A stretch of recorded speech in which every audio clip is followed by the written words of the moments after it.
A beautiful weekend to you all. Imagine preparing for a national election that is still months away, only to discover that your campaign posters are disappearing overnight. Then imagine accusing your political rivals of orchestrating the destruction while they deny any involvement. That is the controversy now unfolding in Delta State, where allegations of political intimidation have emerged long before Nigerians head to the polls in the 2027 general elections. The incident has reignited concerns about political tolerance, electoral fairness, and whether Nigeria is once again witnessing the early signs of election-related tensions. But what really happened in Isoko South local government area, where opposition campaign posters deliberately targeted by political thugs, or was the removal part of an official government enforcement exercise against unauthorized advertisements? More importantly, what does this incident reveal about the political climate ahead of one of Nigeria's most anticipated elections? The controversy began after members of the NDC accused suspected supporters of the ruling APC of tearing down campaign posters belonging to opposition parties across Isoko South local government area of Delta State. According to Sahara reporters, the alleged incident occurred in Iri town, where a man identified by the nickname Gaddafi was reportedly captured on video removing campaign posters featuring NDC presidential candidates Peter Obi and vice presidential candidates Rabiu Musa Kwankwaso.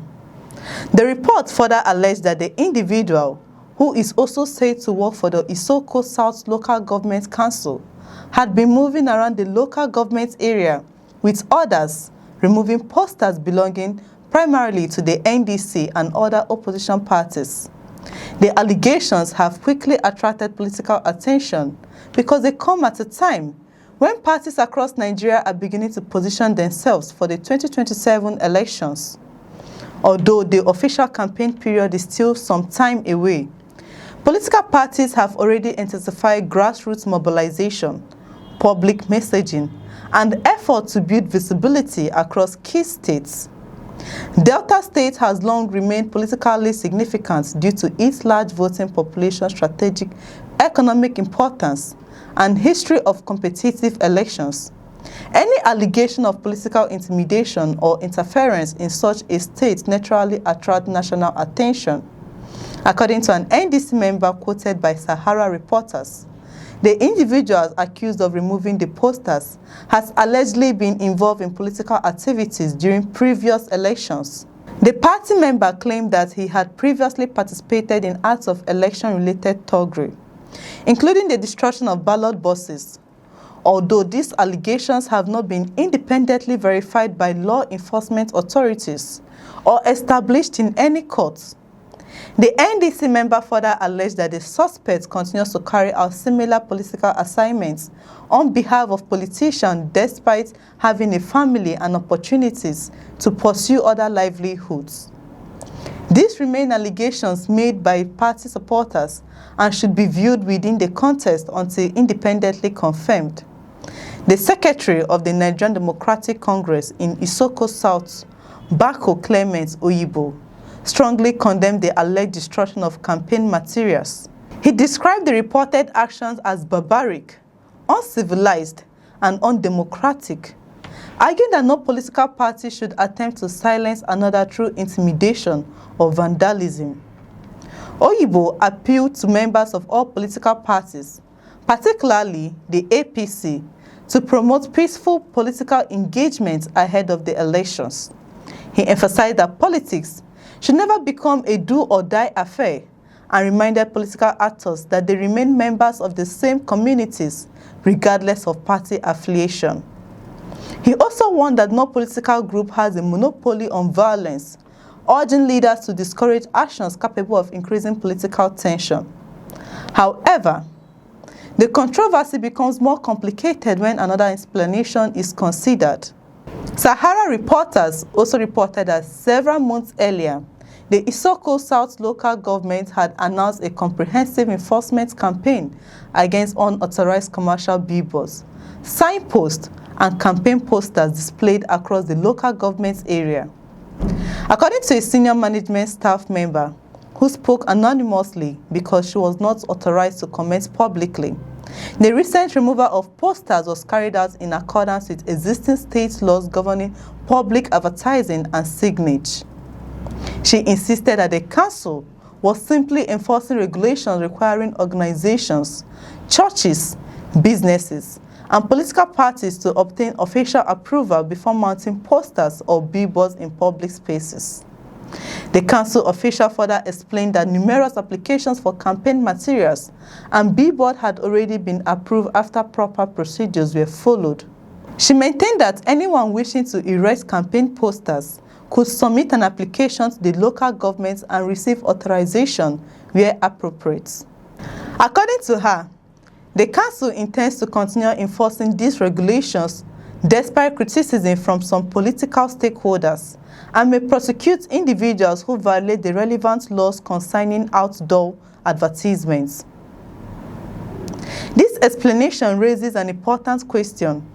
Will they remove posters taken down because they violated local government regulations, or were opposition parties selectively targeted under the cover of enforcement? At present, publicly available evidence does not conclusively answer that question. Political observers note that disputes involving campaign materials have frequently occurred during previous Nigerian elections. Across different states, rival parties have often accused each other of tearing down posters, disrupting rallies, vandalizing campaign offices, or intimidating supporters. Such incidents, whether isolated or coordinated, can contribute to an atmosphere of distrust and increase political polarization. Election experts generally argue that allowing all parties equal opportunity to communicate with voters is essential to maintaining public confidence in democratic processes. Even relatively minor incidents involving campaign posters can become symbolic of larger concerns about political fairness. At the same time, political parties also have legal responsibilities. Nigerian laws and local government regulations often require permits before campaign materials can be displayed in certain public locations. Authorities are expected to enforce these regulations fairly and consistently, regardless of which political party is involved. If enforcement is perceived as selective or politically motivated, it can undermine confidence in both local government institutions and the electoral process. Conversely, if political parties ignore established regulations, authorities may argue that enforcement actions are necessary to maintain public order and ensure compliance with the law. One notable aspect of this controversy is the absence of official confirmation from independent authorities. As of now, there has been no publicly available statement from the Delta State chapter of the APC responding directly to the allegations reported by Sahara reporters. Likewise, there has been no confirmation from the Nigerian police force indicating that criminal investigations have established responsibilities for the alleged destruction of campaign posters. Without such findings, many of the claims currently circulating remain allegations rather than established facts. The distinction is particularly important during politically sensitive periods when misinformation can spread rapidly through both traditional and social media. The incident also highlights a broader challenge facing Nigeria as preparation for the 2027 elections continue. Democratic competition depends not only on voters casting ballots freely, but also on political parties being able to campaign without intimidation, violence, or unlawful interference. Whether the allegations in Delta State ultimately prove to be politically motivated vandalism, lawful enforcement of local regulation, or a mixture of both, the controversy serves as an early reminder that maintaining peaceful political engagements requires responsibility from every stakeholder.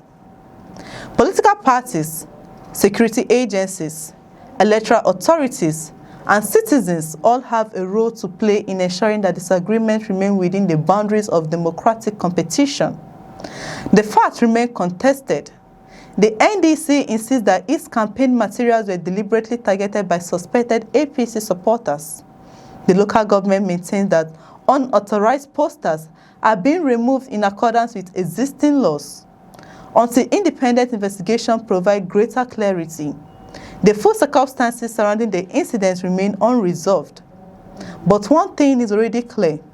As Nigeria moves closer to the 2027 general elections, every allegation of political intimidation will be closely watched, not only by party supporters, but also by millions of Nigerians hoping that the next election will be remembered for peaceful competition rather than political confrontation. Share your views in the comments below. If you found this report informative, please like, share, and subscribe for more updates on major political developments across Nigeria. I'm Chidera Eso. Thanks for watching. Do have a beautiful weekend.